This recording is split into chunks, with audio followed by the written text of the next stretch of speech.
Prince TV.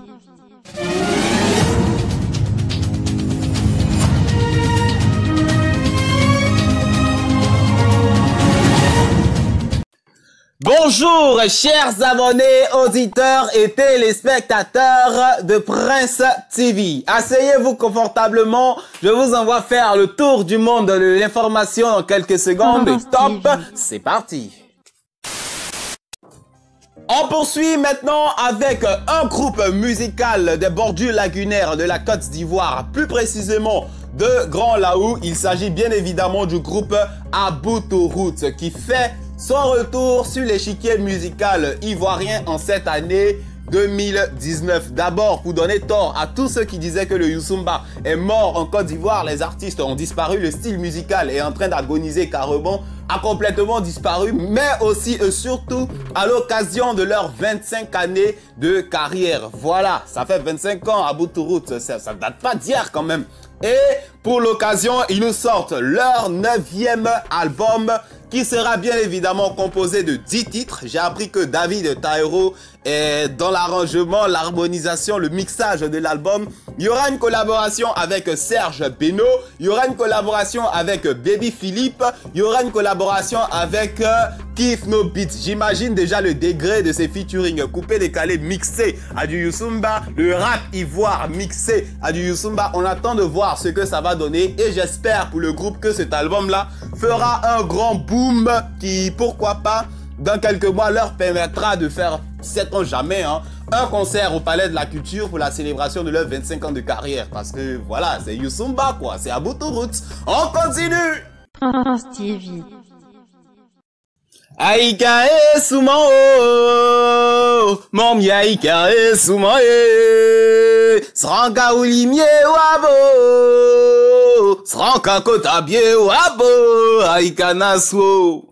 Vous l'avez deviné, vous l'avez compris, on poursuit maintenant avec le groupe Espoir 2000, mythique groupe Zouglou qui visiblement 5 ans après la sortie de son dernier album qui s'intitulait Génération Consciente a encore quelque chose dans son sac. Un nouvel album caché quelque part. Et on a reçu indirectement les confidences de Pat Sako. L'album serait pour le moment bloqué pour cause de maladie de son binôme Valérie d'Espoir 2000. Mais visiblement, il est en train de mieux se porter. Et l'album sortira dans peu de temps. Voilà, un album pur Zouglou qui va traiter des problèmes sociaux, des difficultés sentimentales avec les femmes, de la politique. Bon, vous connaissez Espoir 2000, vous connaissez Espoir 2000. Ils vont mettre tout ça en chanson et de ce que j'ai pu apprendre, l'album comportera 12 titres. Je sais pas pour le moment s'il y a des featuring, s'il y a des collaborations, mais ça va se savoir. Il faut aussi noter que c'est leur 7e album. Ils sont sur le marché depuis 97.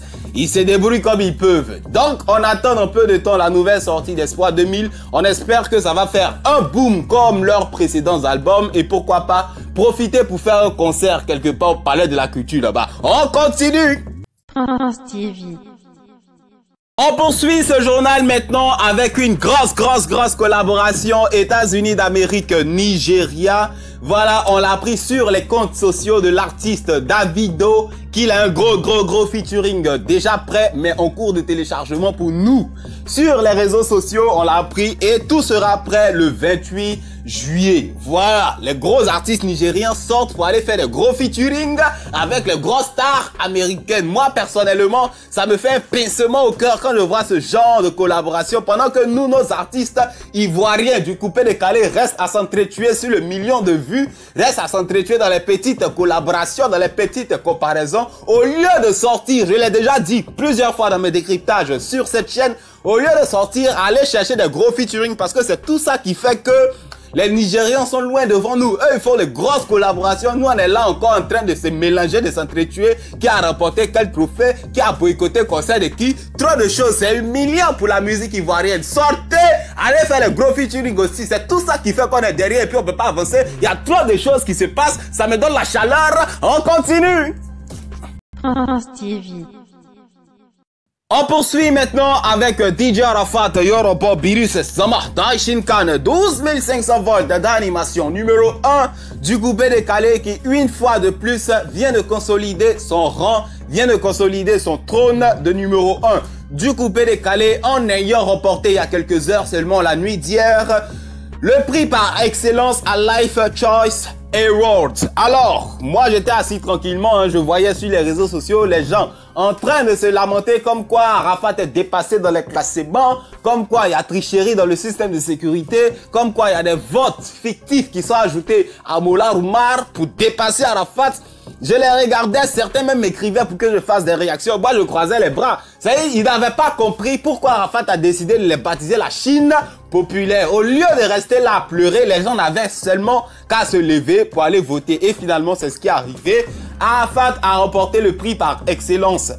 Dans le même temps, on a appris directement de la bouche de DJ Arafat que son fameux Moto Tour qu'il a décidé d'initier pour, d'après ses dires, venir en aide aux enfants de la rue avec 20% de ses revenus est fortement boycotté sur le plan publicitaire et sur le plan de la vente des tickets dans les grands points d'Abidjan. Voilà, les Chinois ont appelé les médias ivoiriens à mettre à nu cette situation désagréable qui va même au-delà de DJ Arafat parce que au-delà de lui, ses recettes, il a décidé d'aider les enfants de la rue. C'est pas joli à voir.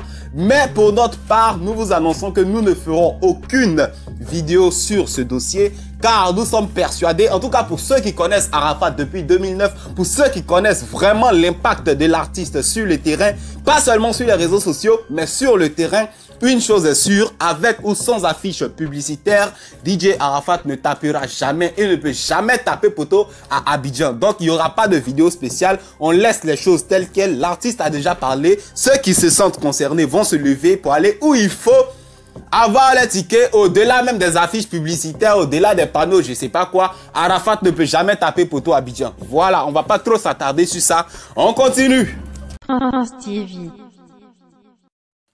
On poursuit maintenant avec une information relative à Debordo Likunfa et Tiesco le Sultan. Petit rafraîchissement de mémoire. Il y a quelques mois encore, les deux artistes s'étaient donnés en spectacle sur les réseaux sociaux. Tiesco le Sultan accusait Debordo Likunfa d'avoir violé une fille ici en Europe. Debordo, dans une colère noire, avait promis de faire du sale à Tiesco le Sultan dans la vraie vie. Après quoi, on a vu des vidéos piégées. Bon, trop de choses se sont passées. Beaucoup de choses même se sont passées dans le secret. Mais on ne vous dira pas dans le secret qui a secoué qui a fait quoi à qui. Hein? Des reportages, des témoignages qu'on a reçus de nos collaborateurs, mais on ne parlera pas de ça ici. Une chose est sûre, comme vous pouvez le voir sur l'image, il y a réconciliation désormais entre Debordo et Tiesco le Sultan. La guerre est finie. Au-delà de ça, rappelez-vous qu'il y a quelques jours, Debordo Likunfa a été interpellé par la police nationale de Côte d'Ivoire relativement à son arme qu'il a affichée sur les réseaux sociaux. Il y a du nouveau sur cette affaire, mais on en parlera peut-être dans une prochaine édition. On continue. TV.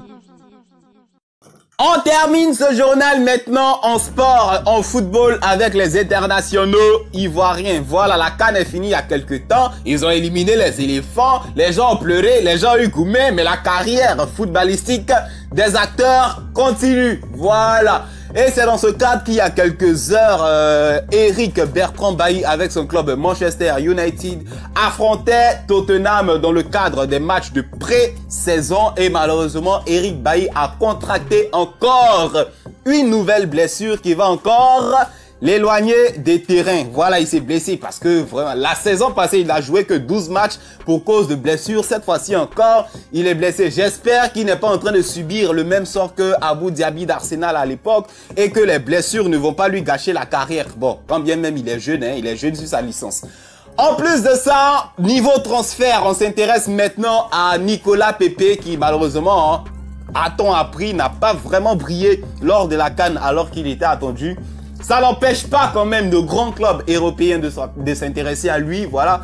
On parlait tantôt de Liverpool, du Bayern Munich, du Barça peut-être, d'Arsenal, mais finalement, on a appris ce matin que c'est Naples qui serait en très bonne position pour le récupérer. Voilà. Donc, Nicolas Pepe aurait même trouvé un accord de ce qu'on a pu apprendre.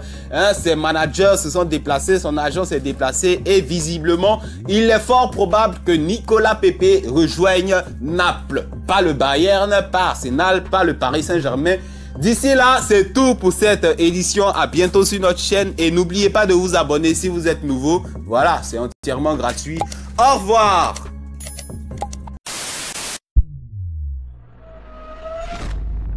France TV.